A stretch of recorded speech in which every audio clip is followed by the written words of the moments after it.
नमस्कार, मैं Omkar Angadi. Smart plus के आज के समाचार में आपका स्वागत। नज़र सबसे पहले आज के सुर्खियों पर।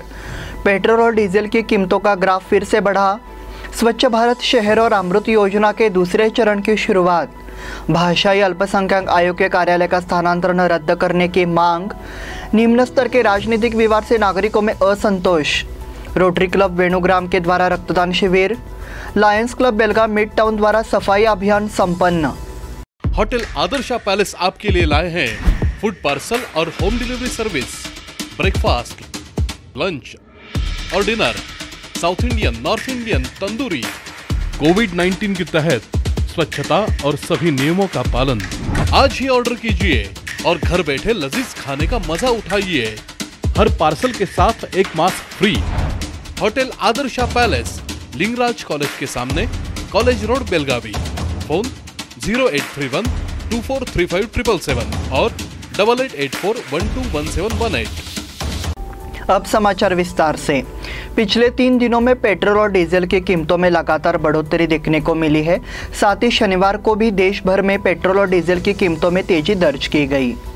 देश के प्रमुख शहरों में पेट्रोल और डीजल के दाम सेकंडों तक बढ़ते गए। इसी का नतीजा है कि आज देश के कई शहरों में पेट्रोल के दाम सबसे ज्यादा है। राष्ट्रीय राजधानी में आज पेट्रोल की कीमत 102.14 रुपए प्रति लीटर है। आर्थिक राजधानी मुंबई में यह आंकड़ा बढ़कर 108.19 रुपए प्रति लीटर हो गया है। वहीं इन दोनों राजधानियों में डीजल की कीमतों में क्रमशः 90 रुपए 47 पैसे और 98 रुपए 16 पैसे की बढ़ोतरी हुई है। कोलकाता में पेट्रोल 100 के पार पहुंचा है। इसी तरह छोटे और बड़े शहरों में पेट्रोल और डीजल की कीमतों में लगातार बढ़ोतरी हो रही है। स्वच्छ भारत शहर और अमृत योजना के दूसरे चरण की शुरुआत।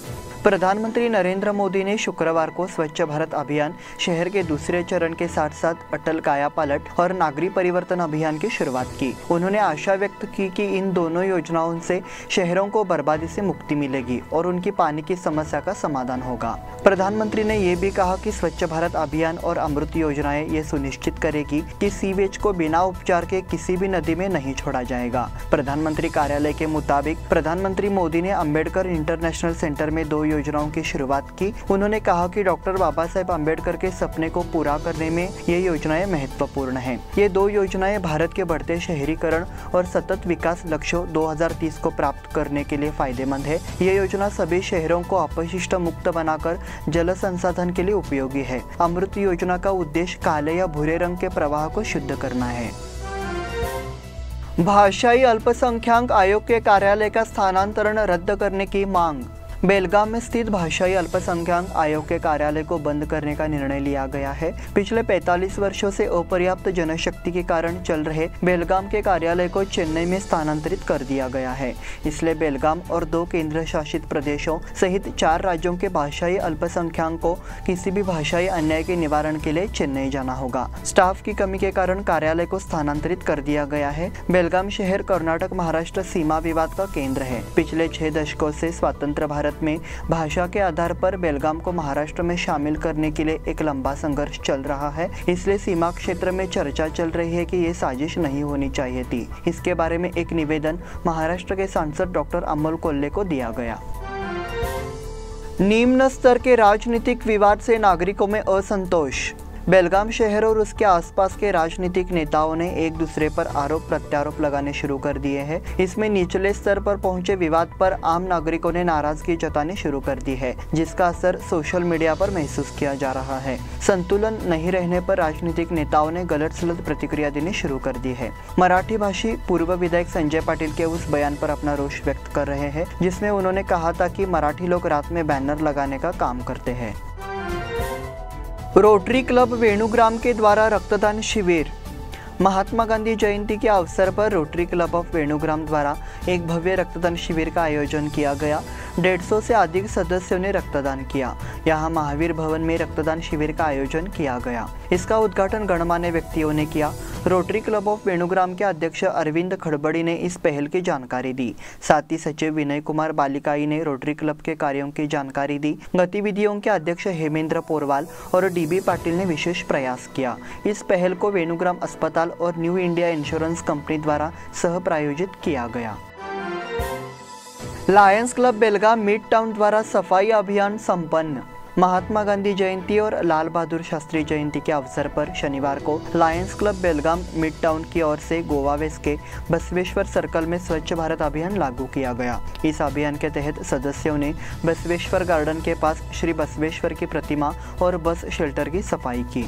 इस वक्त क्लब अध्यक्ष डॉक्टर नागराज मारेनावर, श्रीनिवास अर्लीकट्टी, प्रकाश हेगनाईक, सतीश के पाटिल, जिला अध्यक्ष एडवोकेट भास्कर पाटिल, यशोदा पाटिल उपस्थित थे। इस मौके पर वार्ड नंबर 29 के पार्षद नितिन जाधव का अभिनंदन किया गया। इस बुलेटिन में वक्त हो गया है छोटे से ब्रेक का। देखते रहिए smart plus. Hotel Adarsha palace आपके लिए लाए हैं फूड पार्सल और home delivery service, breakfast, lunch और dinner, south Indian, north Indian, tandoori. कोविड-19 के तहत स्वच्छता और सभी नियमों का पालन।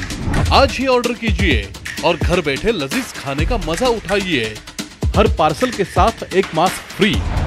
Hotel Adarsha palace, Lingaraj college के सामने, कॉलेज रोड, बेलगावी।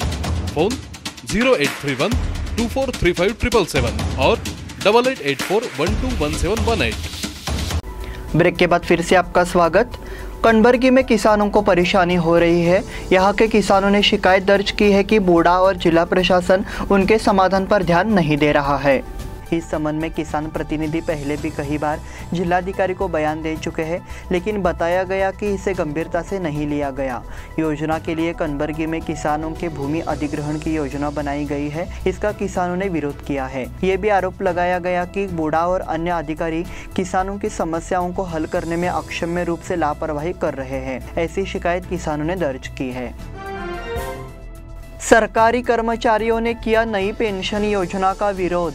राज्य सरकार ने नई पेंशन नीति अपनाने का फैसला किया है, जिसका सरकारी कर्मचारियों की ओर से विरोध किया गया है। उन्होंने जिला प्रशासन के नाम अपने विभिन्न मांगों को बयान भी सौंपा। शनिवार को कर्मचारियों ने कलेक्टर कार्यालय के सामने धरना दिया। राज्य सरकार के कर्मचारियों के माध्यम से नागरिकों को सेवाएं प्रदान की जाती है। इसके लिए कर्मचारियों को सेवा सुविधाएं प्रदान करना आवश्यक है। सरकार ने सेवानिवृत्ति के बाद दिए जाने वाले मानदेय को लेकर नीति में बदलाव करने का फैसला किया है। इससे कर्मचारियों को नुकसान हो रहा है। बयान में कहा गया है कि सरकार को इस पर गंभीरता से ध्यान देना चाहिए। हनबरवाड़ी में खाद्य किट और पेंशन प्रमाण पत्र वितरण। हनबरवाड़ी में खाद्य किट और पेंशन प्रमाण पत्र वितरण हाल ही में किया गया। इस अवसर पर बोलते हुए मंत्री शशिकला जोल्ले ने कहा कि सरकार द्वारा निपानी तालुका में 10,000 किट वितरित किए गए हैं और जोल्ले उद्योग समूह द्वारा 10,000 किट वितरित किए गए हैं। इस साल के समारोह में दुग्ध उत्पादकों के लिए मशीन का भी वितरण किया गया। इस वक्त गाँव की महिला कार्यकर्ताओं की ओर से शशिकला जोल्ले को सम्मानित किया गया। सरदार पदवी पूर्व कॉलेज के लिए 90 लाख रुपए की घोषणा। गांधी जयंती के अवसर पर बेलगाम उत्तर के विधायक अनिल बेनके ने सरदार पदवी पूर्व के लिए 90 लाख रुपए मंजूर किए हैं। छात्रों की संख्या बढ़ती जा रही है, लेकिन कक्षाओं की संख्या कम होने से छात्रों को परेशानी हो रही है। इसलिए विधायक बेनके ने छात्रों को सहज बनाने और अच्छी शिक्षा दिलाने के लिए मदद की पेशकश की है। उन्होंने कहा कि अगले 8 माह में सरदार अंडर ग्रेजुएट कॉलेज के लिए 6 कक्षा और 2 शौचालय बनाने की व्यवस्था की जाएगी। उन्होंने ठेकेदार को अगले 8 माह में निर्माण कार्य पूरा करने की जिम्मेदारी भी दी है।